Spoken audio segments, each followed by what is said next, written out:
Before I start this video, I just want to reinforce what Ren said about not harassing KUJO Beats or his girlfriend.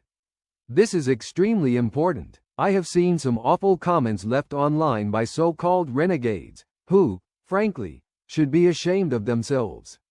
Ren has gone out of his way to provide a structure and constructive outlet for his response, so let's stick to that, please. Any wibbles? Yesterday, Ren put up a video titled, "Why Sick Boi is Off All Streaming Platforms, YouTube, the KUJO Beats and Ren Situation." In it, he provided a timeline of events, backed up with screenshots of conversation and receipts proving his claims. At one point, Ren said the following. What's outrageous is that they already sold it with an unlimited license right from the get-go. So you go into BeatStars thinking, I'm buying an unlimited license for this much money, right? And I was broke at the time when I bought that beat. So it's like, you go into the situation buying something, and then later on down the line, it can come back and sting you if they go, oh, this slight thing, well, we found a loophole here, which means that now you owe us all this money, right? So it's like, it was kind of unfair, because say you buy a painting off somebody for £10, and then the price of it rises exponentially because maybe the painter dies or something, or he becomes really popular. You don't then just go back to the person you sold it to and go, oh, that painting's worth like 20 times more now, give me a bit more money for it, because the transaction's been done. And that's kind of how I felt about the BeatStars thing. It wasn't about me losing money, it was about the principle of like, we've stepped into this agreement, and I was in full faith thinking I was buying an unlimited sample, but that's unlimited license, sorry, but that's not actually what's happened, is it? Right? And it says that if I don't agree to this, they're within their right to claim 100% of the song. And this really got me thinking. How many other examples are out there of real-life parallels to this situation? What else would KUJO Beats' actions be analogous to? Number 15. At number 15, our first example is car sales. The Ford GT40 was developed in the early 1960s as part of Ford's efforts to defeat Ferrari at the 24 Hours of Le Mans, a prestigious endurance race. The original GT40s were produced in limited numbers, primarily for racing purposes. A few road versions were also made. Over the years, original Ford GT40s have become some of the most valuable cars in the world. For example, in 2012, a Ford GT40 that was used as a camera car in the film Le Mans and had been driven by Steve McQueen was sold at auction for $11 million. Other GT40s have fetched similarly astronomical prices. If someone had purchased a Ford GT40 in the 1960s for the original sale price, which might have been around $18,000 to $20,000 for a road version, a substantial sum then but nowhere near today's value, they would have seen their investment skyrocket in value over the decades. The original seller, however, wouldn't benefit from this increase in value. They might wish they had a cut of these profits, but they can't claim it. Number 14. At number 14 is real estate. The Empire State Building is a prime example of tangible asset appreciation, where a real estate property significantly increased in value over time due to a variety of factors including its iconic status, location, and the broader development of the area. The Empire State Building was completed in 1931, during the height of the Great Depression. Despite the economic downturn, it was constructed as a symbol of hope and progress, and it quickly became an iconic part of the New York City skyline. When it was first built, the Empire State Building was the tallest building in the world, a title it held for nearly 40 years. However, due to the economic conditions at the time, it struggled to fill its office spaces, earning it the nickname, Empty State Building. The Empire State Building's early years were financially challenging, leading to a series of ownership changes. One significant sale occurred in 1951 when the building was purchased by a group led by Roger L. Stevens, an American real estate investor, for $51 million. At the time, this was the highest price ever paid for a single building. In 2013, the Empire State Realty Trust, the company that owns the Empire State Building, went public with an initial public offering, IPO. At that time, The building was valued at approximately $2.5 billion. This example underscores how tangible assets like real estate can appreciate significantly over time, sometimes reaching values that far exceed the original purchase price. However, those who sold the building early on cannot claim any of the building's later financial success, similar to how creators of intellectual property may not benefit from future success if they sell their rights early. Number 13. In at number 13 is software licensing. These days we are used to seeing SaaS, software as a service, aka subscription models. But more traditionally, software has been sold with a perpetual license. In 1980, Tim Patterson developed an operating system called QDOS, Quick and Dirty Operating System, which was a clone of the dominant operating system for microcomputers at the time. Microsoft, led by Bill Gates, recognized the need for an operating system for IBM's upcoming personal computer, PC, and approached Patterson's company, Seattle Computer Products, SCP, to acquire QDOS. Microsoft initially purchased a non-exclusive license for QDOS from SCP for $25,000. Later, they acquired full ownership rights to the software for an additional $50,000, bringing the total to $75,000. This acquisition was structured as a perpetual license, meaning Microsoft obtained the rights to use, modify, and sell the software indefinitely without owing any further payments to SCP. MS-DOS became a cornerstone of Microsoft's success, being installed on millions of IBM PCs and compatible machines. The operating system's widespread adoption played a key role in establishing Microsoft as a dominant force in the software industry. The value of MS-DOS skyrocketed as the personal computer market exploded, making Microsoft a multi-billion-dollar company. However, SCP and Tim Patterson did not benefit from this massive success beyond the initial $75,000 payment. Because SCP sold QDOS under a perpetual license with no royalty or profit-sharing agreement, they could not claim any further earnings from MS-DOS's success. Number 12. In at number 12 is the murky world of patent sales. Edwin Howard Armstrong, an American inventor, developed FM radio technology in the late 1930s. FM radio provided significant improvements over amplitude modulation, AM radio, including better sound quality and reduced interference. Armstrong's FM radio technology was patented in 1933. Armstrong faced significant challenges in commercializing his invention. His technology initially met with resistance from established players in the radio industry, particularly RCA, Radio Corporation of America, which had a vested interest in AM radio and its related patents. Armstrong's patents were licensed to RCA, and he received royalties for their use. However, the royalties were often seen as inadequate compared to the substantial profits generated from FM radio technology, especially as FM broadcasting became widespread. Despite the revolutionary nature of his invention, Armstrong struggled financially. The returns from licensing his technology were limited compared to the revenue generated by the commercial use of FM radio. His financial troubles were exacerbated by legal disputes over patent rights and royalties. Number 11. In at number 11 is jewelry sales.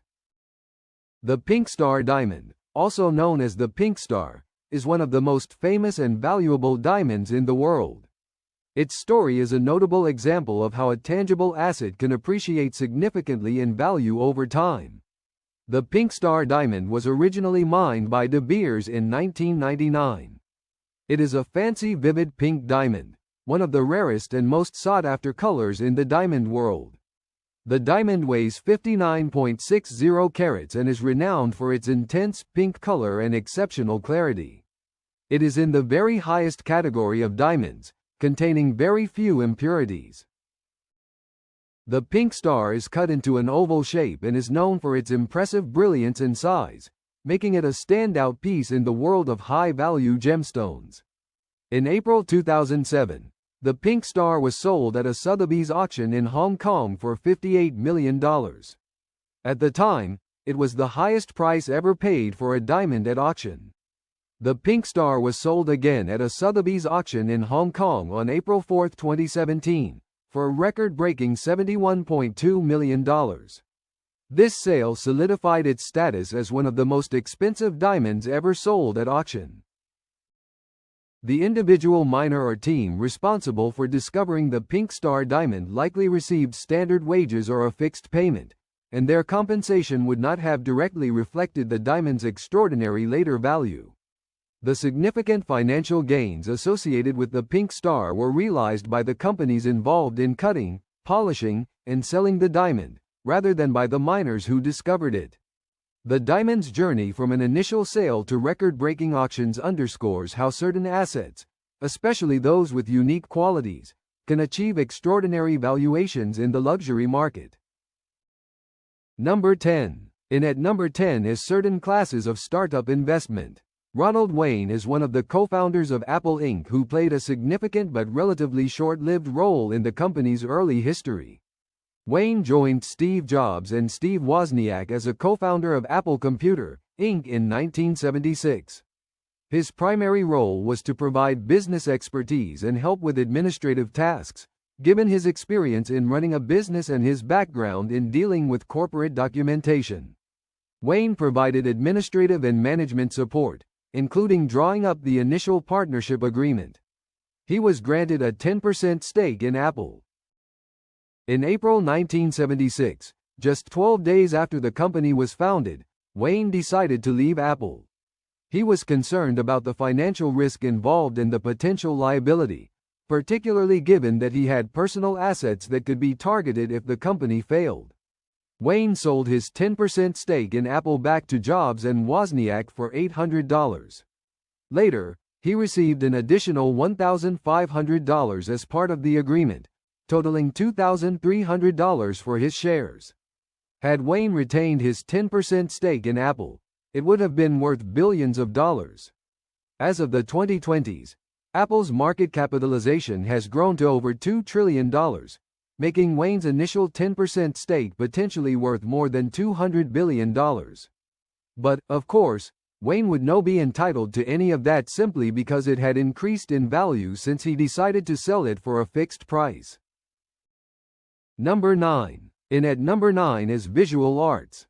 Vincent van Gogh is one of the most famous and influential artists in history, but during his lifetime, he struggled with financial instability and limited recognition.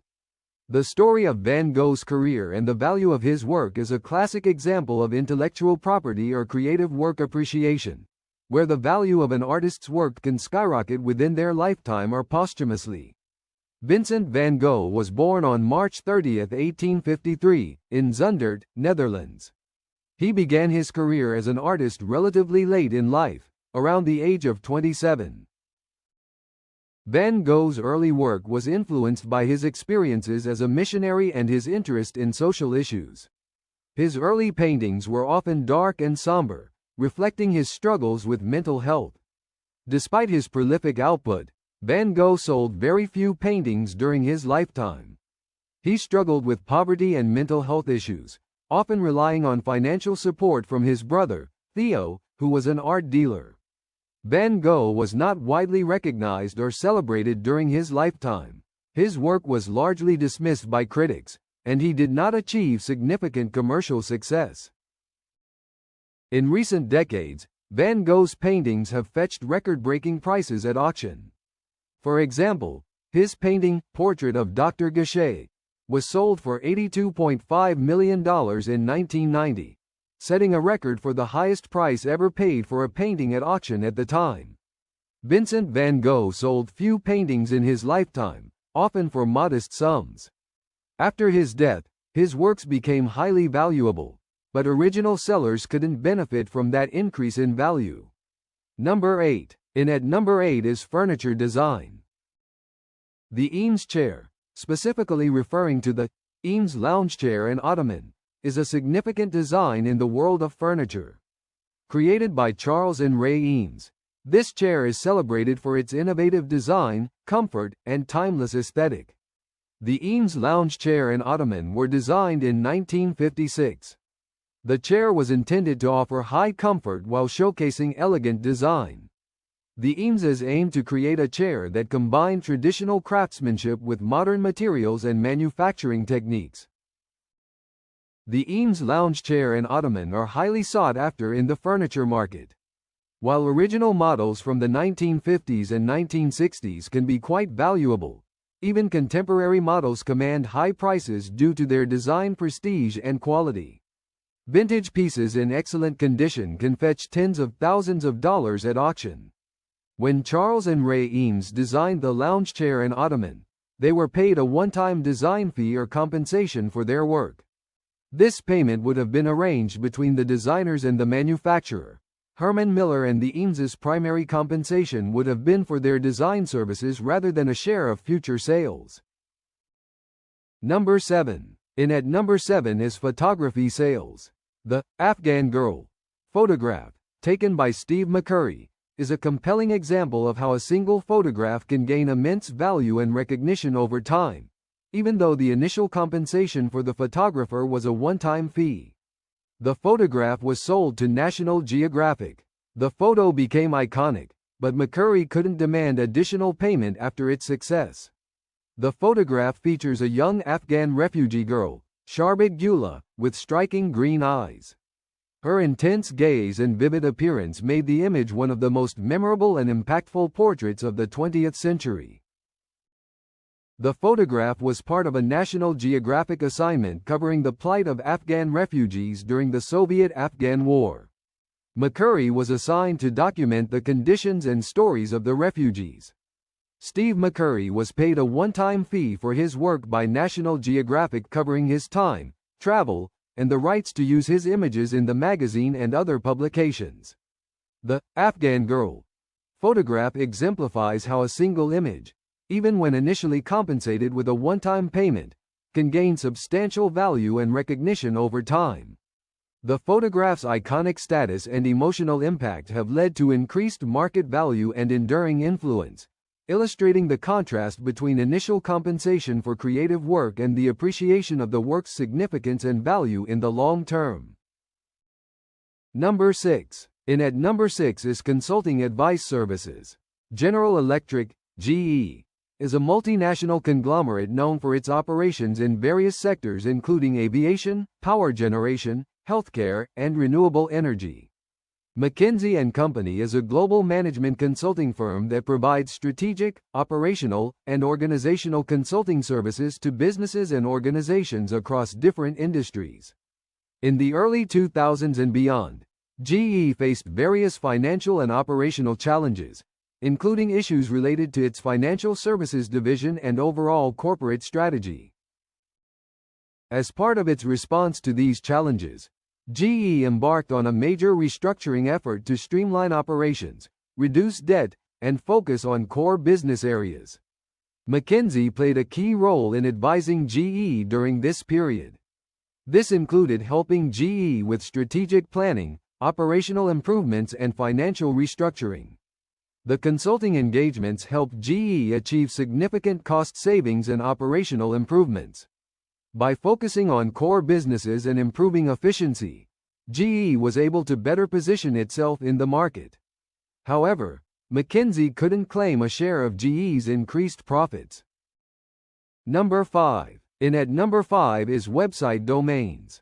The domainbusiness.com was founded in 1999 by Mark Ostrovsky. The site started as a directory designed to help businesses find relevant services, products, and information. It aimed to be the Yellow Pages for businesses, providing a comprehensive online directory of business-related resources. In 1999, the company was acquired for $7.5 million by E-Companies, an incubator and venture capital firm, which helped in scaling its operations. Business.com went public in 2004 but faced challenges during the dot-com bubble burst. In 2007, it was acquired by R.H. Donnelley, a publisher of business directories, for approximately $345 million. Naturally, the original seller couldn't claim any of that profit. Number 4. In at number 4 is Perfume formulation. Chanel No. 5 was launched in 1921 by the French fashion house Chanel, founded by Coco Chanel, Gabrielle Bonheur Chanel. The fragrance was created by Ernest Beau, a renowned French perfumer who collaborated with Coco Chanel to develop a distinctive scent.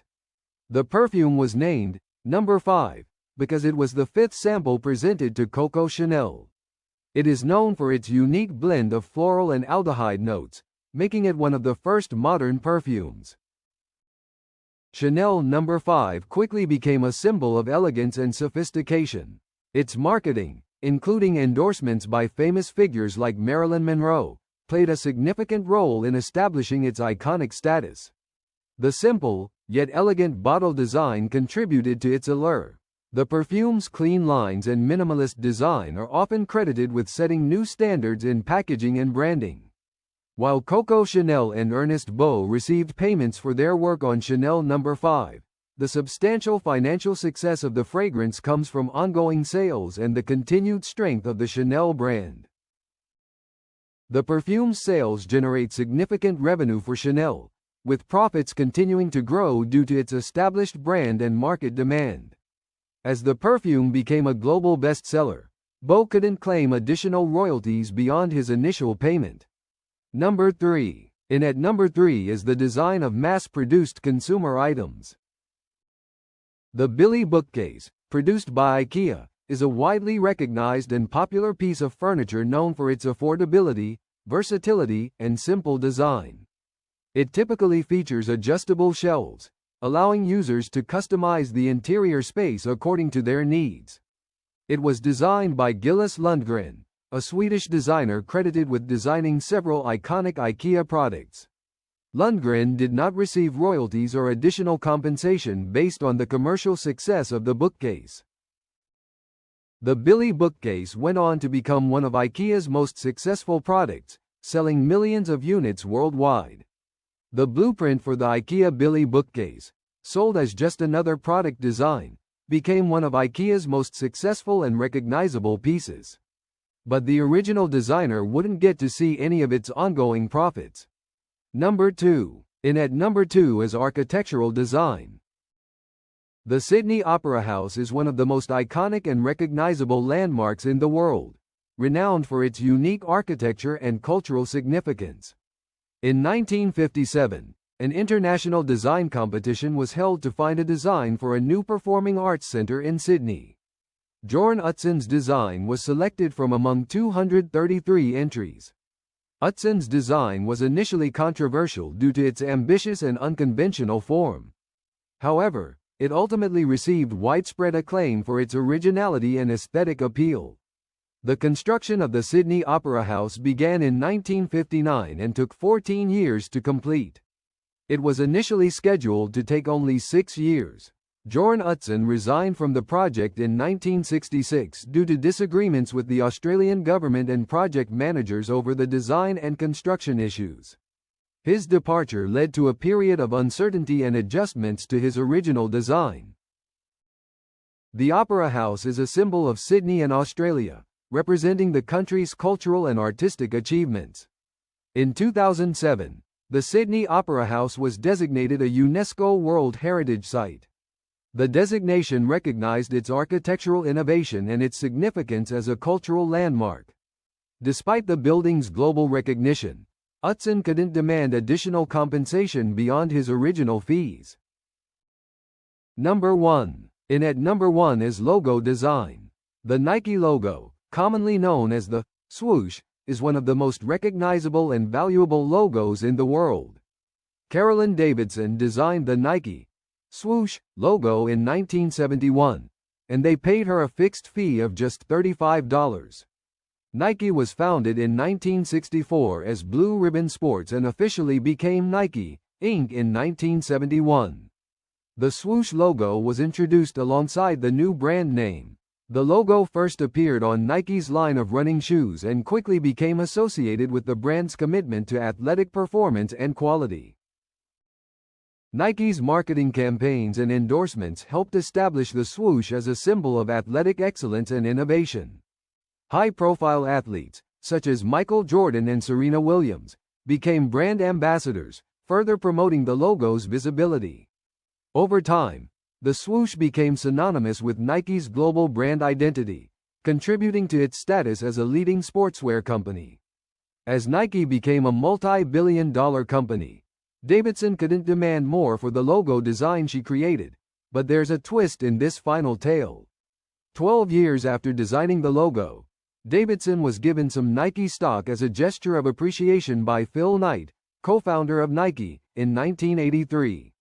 The initial award was valued around $1 million at the time, and the shares have appreciated significantly over the years due to Nike's growth.